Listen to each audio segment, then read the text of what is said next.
Olá, estou aqui para falar sobre Movida, 3 pontos positivos e 3 pontos que merecem ganhar atenção depois da divulgação do primeiro trimestre de 2023. Primeiro ponto positivo que eu vou deixar aqui em relação a seminovos, né? A companhia acelerou a venda de seminovos, então a gente viu uma adição líquida negativa, ou seja, a companhia vendeu mais carro do que comprou carros agora, né? No saldo líquido final, isso foi em torno de 11 mil carros, né? Um net, né? A diferença entre compras e vendas. Isso a gente já consegue ver como um ponto positivo em relação a dívidas, né, a patamar de alavancagem, taxas de juros muito altos. Então a companhia prefere vender, acelerar a venda de seminovos para continuar melhorando o mix da sua frota. Segundo ponto positivo, quando a gente consegue melhorar, olhar, mesmo que tenha diminuído a relação entre ROIC, né, ou seja, o retorno do capital investido, e também o spread, né, ou seja, o custo da dívida. A gente vê esse spread, mesmo que tenha diminuído, mas ainda está em patamar saudável. Então, nesse gráfico que eu estou colocando aqui do lado, você consegue observar que esse spread, né, que a gente chama de ROIC spread, está em 4,9 pontos, né? Então, ou seja, a gente está conseguindo observar ainda uma dinâmica de diferença que a companhia ainda consegue trazer rentabilidade, embora tenha diminuído, embora o custo da dívida tenha subido, a gente consegue observar aqui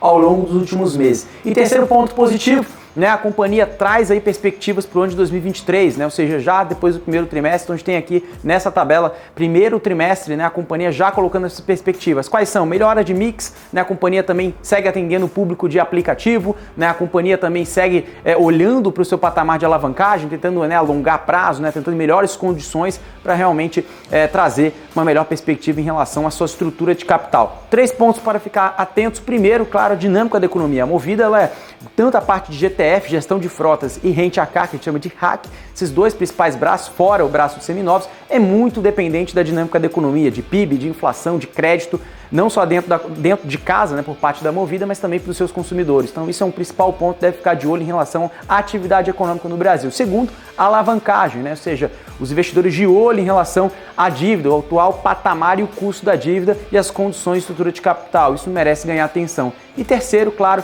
a gente fica de olho em relação à recomposição de frota, ou seja, não só o mix, mas também as condições macro, como eu falei no primeiro tópico. Mas um ponto importante, a gente tem que entender também que a companhia ela segue tentando mudar a questão do mix, a questão principalmente a relação estrutura de capital, e tudo isso em meio a um ambiente de juros mais altos e inflação, mesmo que tenha se cedendo agora no primeiro trimestre, segue em patamar desafiador para a companhia. Então são os 3 principais pontos que a gente deve ganhar um pouco de atenção em relação ao primeiro trimestre. Também falei, claro, dos 3 principais pontos positivos do resultado de Movida. Volto aqui para falar de mais resultados das principais empresas da B3. Até mais! Tchau!